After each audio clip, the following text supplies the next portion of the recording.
extraordinary journey from Edinburgh to Exmouth. Alistair Cope has been paddling and pedalling his way on a bicycle and a canoe.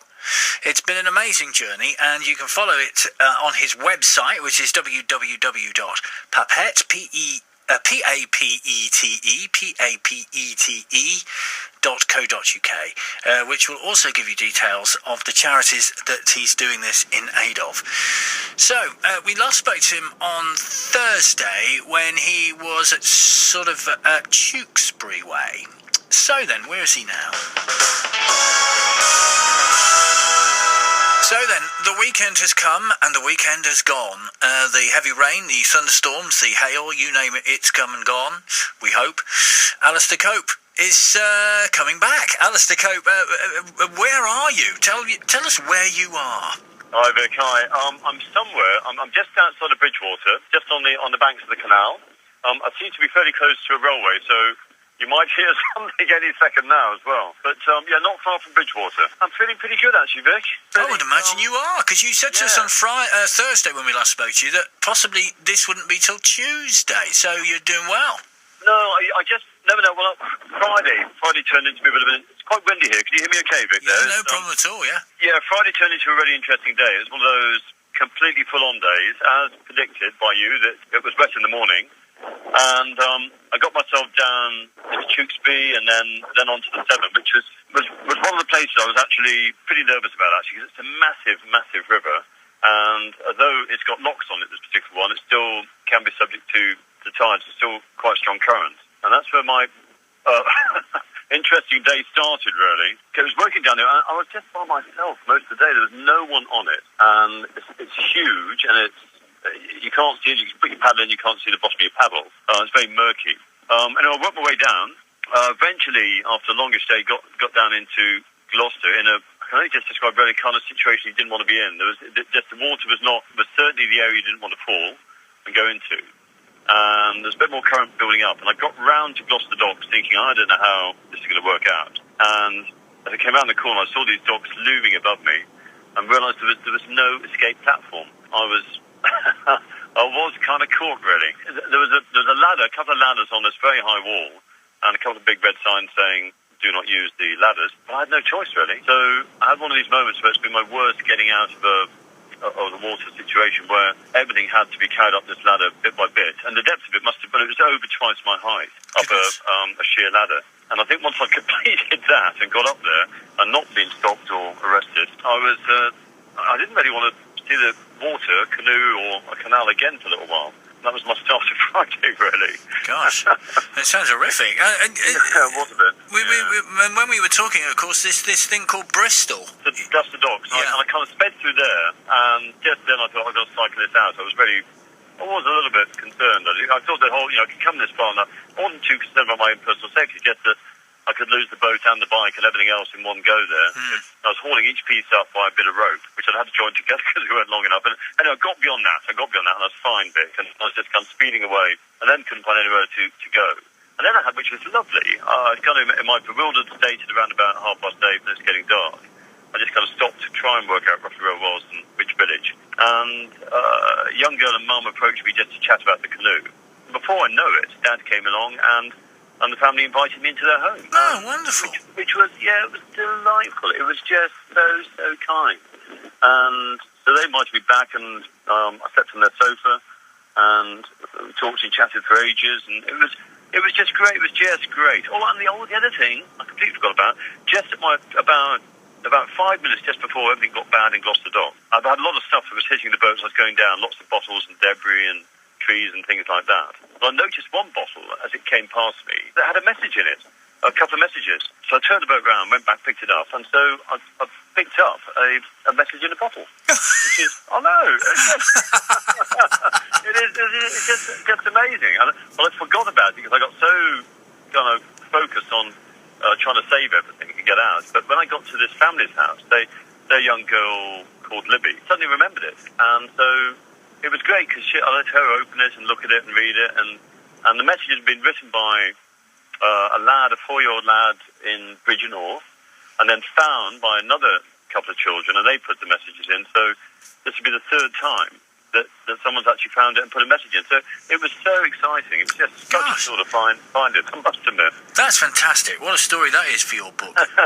That's lovely. Oh, yeah, thank you. Yeah. Of course, I was a poacher. Yes, indeed. So there we are then. You get past Bristol, which is monumental, really, and it's the last big stumbling block, isn't it? It was, yeah. It kind of rained the whole way for me on that one, but I got past, and there's some friends near Gordeno, and they very kindly put me up for the night. So now I'm getting down back into home territory. People are servicing and beginning to say, well, look, you can stay here or there, which is, although I'm kind of on the embankment tonight, that's just how it works out. But that's been really good. Yeah, well, crossing the Avon, that was a really big thing. I took a photograph of the motorway bridge because the cycle path literally goes next to the M5. I mean, it's an amazing path. But I saw the southwest sign, and I took a photograph of that, and I thought, okay, that's important to me. I'm back in the southwest now. Well, at least you didn't have to go through the M5 closures at Almondsbury Interchange. At least you could escape that, which is always a bonus, I think, isn't it? It is, yeah. I've avoided that kind of thing, and I can avoid traffic jams, which is quite useful. So the Bridgewater Canal, then, I mean, this is a pretty good stretch of water. This takes you at least into Taunton, doesn't it? Yeah, it takes you right into Taunton, and it started off a bit murky, but it's cleared up really nicely, and it's ever so pretty, and there's a great cycle path there. And they've also got this. If anyone gets a chance to come up, I'm going to take a photograph. But they've got the solar system set down to scale. Someone did this years ago. So along the footpath, the cycle path, at the exact distances to scale, is the whole solar system and the planets, which is it's fascinating to see, and the huge sun. I mean, to see it, to bring kids here and have a look around. Be really good educational lesson because you've got this massive sun and then this tiny little Earth. It's just a great thing. That's all spread out. So it's a great walk. Fantastic. And so you're on the Bridgewater. Are you at Bridgewater or? No, I'm outside of Bridgewater. I'm out of Bridgewater, and I'm not entirely sure which bridge I'm near, but I'm probably about a quarter of the way from Bridgewater towards Taunton, I think. Gosh. No, it's not that far, to be honest, is it? To Bridgewater. No, it's not a big stretch. So that'll be okay. I'm single paddling, which is a little bit slower because that's a bit of a nicer thing to do in it. But yeah, I mean, I'm looking. I'm a bit more relaxed now. I've got some major days. I think crossing the Avon, and it all looks within reach now. And I can't. I mean, who knows what's going to present itself? I've been surprised by a lot over the last couple of weeks, I must admit.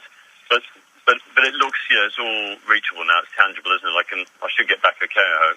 Well, I think we said before, you are within reach of people now, aren't you? So even if something did go, we sincerely hope it doesn't, but even if something does happen, you are within reach, which is a great comfort to you, I guess. It is. I feel like my kind of phone call away. In fact, what day is it today? Is it Monday?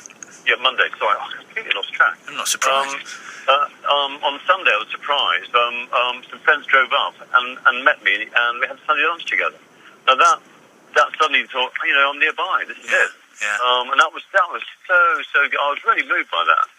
But that was just so great to actually sit down with people and know. In fact, that was one of someone from the Royal Academy for Deaf Education. They came up and to say hello. That was just lovely. Yeah, one of your charities, of course. And that's at the charity. Yeah, there's a train going by. I am quite near a railway. Actually, a little bit closer than I thought. That was quite close. Well, I was on that railway line last week, and so I might not be sleeping tonight. No, that's going to be a bit noisy, I think. So I think the best thing to do is to ring you on Wednesday to see where you are. That's probably the best thing because you are so close now. I mean, you'll probably, to be honest, you'll be Tiverton, this side of Tiverton, I guess, won't you? I would hope so. I mean, what I'd like to do is to get well placed so I can actually get down to Exeter about Friday afternoon. There's a few things I just want to sort out, and just for the final stretch, the boat's taken such a bashing. Again, that was the Gloucester dock, so I kind of lost control of it slightly, and I've taken a few bits off the side of it. So that for the final leg as well, I thought I'd better just kind of do one or two things. If I get down to Exeter Friday afternoon, that'd be great. So I'll hope to be close Thursday, and Wednesday, Thursday, pretty close. Okay, well, I'll ring you on Wednesday evening and see exactly where you are. That'd be marvellous. And Thanks, Vic. yeah, congratulations. I mean, you. Let's be fair, you've cracked most of it now, and when we talk to you on Wednesday, you should be virtually home, which is extraordinary. I should be within a stone's throw, I hope. I haven't done it yet. I'm not not to relax, because I started to relax a little bit earlier. I thought, actually, there's still quite a few things that could go wrong, particularly after the bashing I had, or the boat and the bike had. So I've got a few repairs that I need to work out before. But yeah, I am. I'm feeling pretty good. And I think this is going to be done. And it's and now when people stop me and they say, "Where have you come from?" I can hardly believe it myself. Edinburgh. There's another train. I don't know if you can hear these things or not, but I am definitely too close. Yeah, they're far more regular than when you're waiting for them, I think. Yes, probably very true. Yes. Well, Alistair, thank you. As always, we will speak to you on Wednesday evening. Thanks, Vic. Thanks. Good to hear your cheery voice. Thank you ever so much. That's the extraordinary Alistair Cope, and on his journey from Edinburgh to Exmouth, he's very nearly back to where he wants to be, and you can follow his adventures on his website, which is www.papete.co.uk.